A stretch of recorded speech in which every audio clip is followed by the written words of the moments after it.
কলকাতার জনকণ্ঠ। গ্রাম ও শহরের মেলবন্ধন। ভাঙড়ের লেদার কমপ্লেক্স আয়োজিত জনসভা। ভাঙড়ের বাসন্তী হাইওয়ের পাশে কেএলসি থানার তারদহ অঞ্চলে এশিয়া বৃহত্তম সর্পশিল্প। হাজার হাজার মানুষের কর্মসংস্থান। শ্রমিকদের বিভিন্ন দাবি দেওয়া নিয়ে 3 নম্বর গেট প্রকাশ্য জনসভা পেশ করল আইএসএফ। প্রধান অতিথি হিসাবে উপস্থিত ছিলেন আরাবুল ইসলাম, গাজী শাহাবুদ্দিন। আরাবুল ইসলামের গলায় শ্রমিকের দুঃখ দুর্দশা তুলে ধরেন। আর বাইরে থেকে কিছু লোক, এখানে একজন দালাল আছে, এখানে একজন বড় নেতা আছে, হাড়োয়া থেকে এসে এখানে, মিনেখা থেকে এসে এখানে বড় নেতা হয়েছে। তার পায়ে নমস্কার না করলে এখানকার মানুষ নাকি চাকরি পায় না। আজকে কোথায় এসে বাবু সেই প্রধানের হাজবেন্ড কোথায় কোথায় পালিয়ে গেছে? খুঁজে বের করতে হবে কোথায় পালিয়ে গেছে। বড় নেতা তিনি নাকি এখানকার সাহেংসা। মিনেখা থেকে যখন সিপিএমরা তাড়ালো, তখন এখানে এসে আস্তে আস্তে আস্তে আস্তে ছোট ছোট পায় এখানে নেতাগিরি করতে করতে আজকের এই মহল্লার সাহেংসা তিনি। তাই আমরা বলতে চাই, সাহেংসা তৃণমূলের অনেক নেতাদের আমরা দেখেছি যারা দুর্নীতি করতে করতে দুর্নীতির পাহাড় করে ফেলেছে। তাই আজকে আমরা চিহ্নিত করছি যে দুর্নীতিগ্রস্ত মানুষকে চিহ্নিত করতে হবে, এলাকা থেকে তাদের তাড়াতে হবে, এলাকার বসবাস করতে দেওয়া যাবে না, দুর্নীতিগ্রস্তদের হটিয়ে দিতে হবে।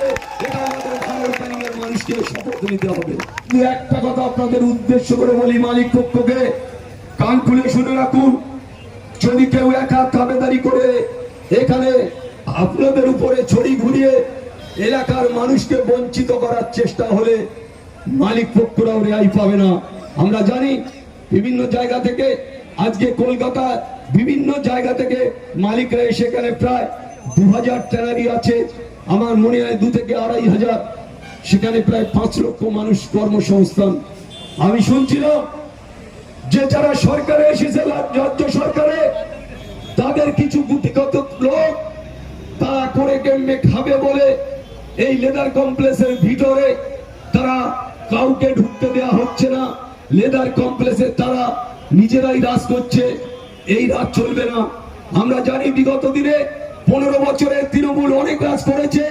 তোমরা ক্ষমতায় এসছো, নিশ্চয়ই তোমাদের অসম্মান করছি না, কিন্তু একতরফা ভাবে দালালি করলে আইএসএফ ছেড়ে দেবে না। এটা জেনে রাখতে হবে। আমরা লড়াই করব। আমাদের লড়াই একদিকে বিজেপি আর আমাদের লড়াই একদিকে তৃণমূল কংগ্রেস। এদের সাথে কোনো আপোষ আইএসএফ করবে না। রক্ত দিয়ে লড়াই করবে, রক্ত দিয়ে ভারতকে রক্ষা করবে।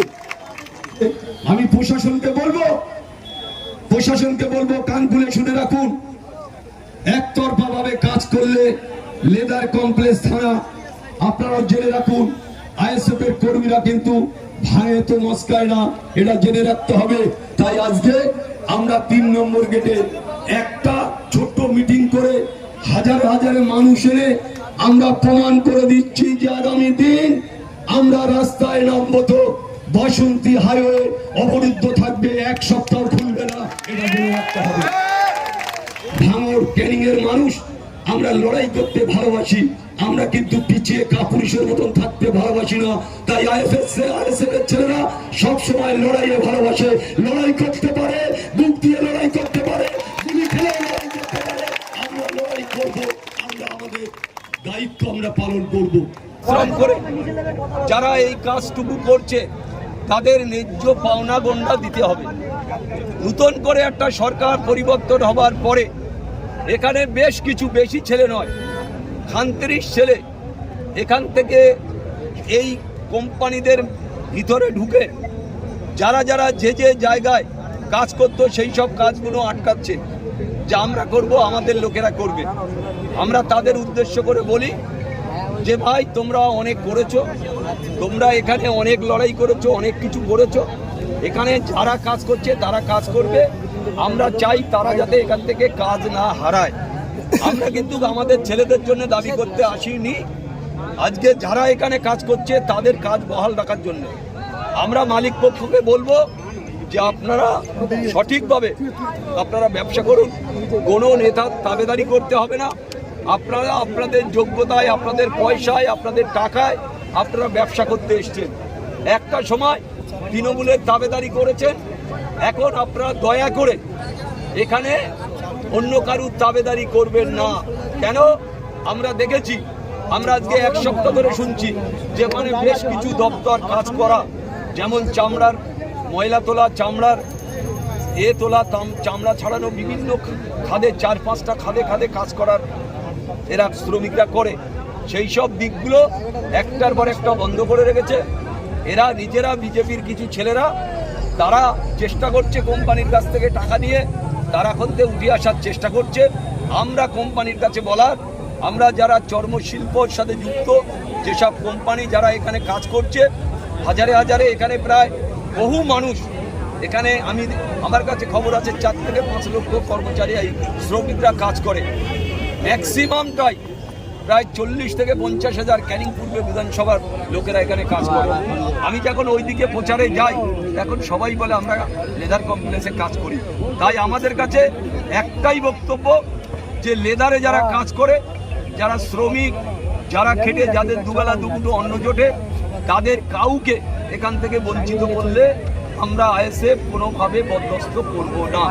তারা তাদের কাজ বজায় রাখতে হবে, ন্যায্য দাবি তাদের দিতে হবে। পাওনাগন্ডা আমাদের শ্রমিকরা যাতে ন্যায্য দাবি পায় তার দাবি নিয়ে আজকে আমরা মিটিংটা করেছি।